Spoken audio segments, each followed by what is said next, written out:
Oi, gente. 27º dia do tempo quaresmal. Hoje eu vou gravar aqui direto do aeroporto.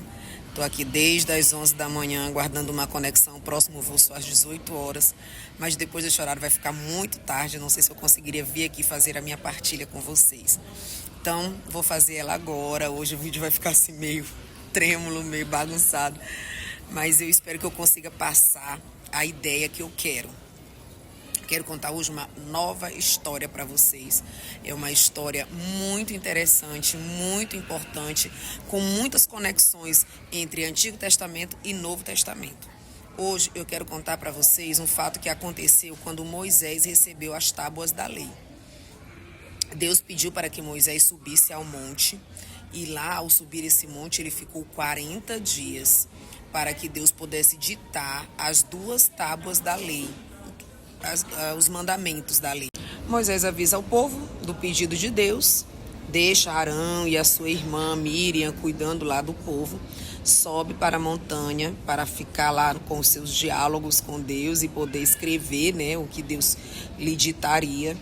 Só que vocês sabem, naquela época não tinha papel, não tinha caneta, não tinha tinta.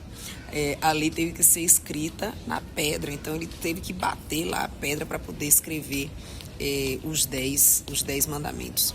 E aí o povo começou a impacientar-se. O povo começou a achar que de repente Moisés não voltaria, que tivesse acontecido alguma coisa com Moisés. E aí ficaram em cima de Arão, pedindo a Arão para forjarem um deus de bronze, de ouro, para criarem um bezerro de ouro para que representasse Deus e eles pudessem adorar. Tudo isso por quê? Porque eles estavam saindo do Egito, um lugar de deuses pagãos, aonde eles cultuavam Deus para cada necessidade do homem, um lugar de muita idolatria, onde não se servia o Deus verdadeiro. E o povo de Deus, que saiu lá do Egito, estava ainda muito contaminado por essa cultura.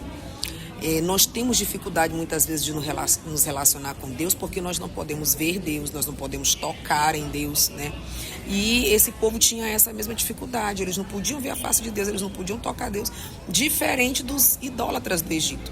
Então eles começam a dar pressão em Arão, com medo de que Moisés não voltasse, porque já estava se passando muito tempo, Ele ficou lá 40 dias, e Arão foi fraco e permitiu que o povo criasse um deus, um bezerro de ouro para eles adorarem.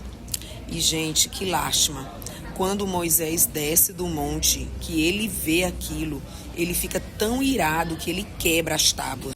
Não só Moisés ficou zangado, como Deus também ficou muito zangado, porque o seu povo, mais uma vez, lhe causou grande tristeza, cometendo idolatria, adorando o bezerro de ouro.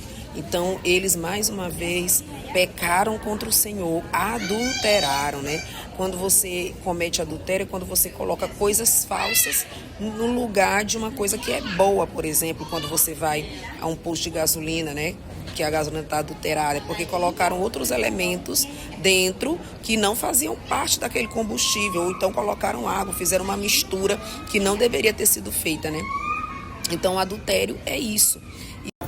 Deus ficou muito irado com essa atitude do povo de idolatria, que ele quis matar todo aquele povo, inclusive Arão, que era um sacerdote que deveria ter impedido o povo de pecar, foi ajudar o povo a construir um altar para colocar o bezerro, Então, mas Moisés intercedeu e Deus voltou atrás e não destruiu aquele povo.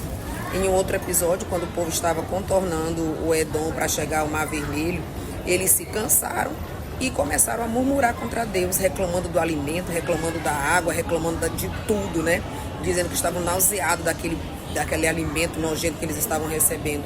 E aí, Deus ficou muito irado e enviou serpentes para matar todo aquele povo. Aí o povo ficou aperreado, reconheceram que tinham pecado e foram pedir para que Moisés intercedesse para que Deus retirasse as serpentes. Moisés apela para Deus de um jeito que Deus não poderia lhe dizer não. E aí Deus, que é compaixão, que é misericórdia, fala para que Moisés faça uma serpente de bronze e ponha sobre uma haste. E aí ele diz que todo aquele que olhar para aquela serpente ficará curado. E aí Moisés obedeceu, forjou lá a serpente de bronze, colocou sobre a haste e avisou o povo: todo aquele que olhar para essa haste ficará curado, ficará são, né, das picadas das serpentes. Esta serpente de bronze que foi posta sobre uma haste é uma prefiguração do Cristo crucificado. Todo aquele que olha para o Cristo crucificado, todo aquele que se volta para Jesus, pode receber as suas bênçãos, pode receber a cura de toda e qualquer enfermidade, sobretudo espiritual, mas também corporal.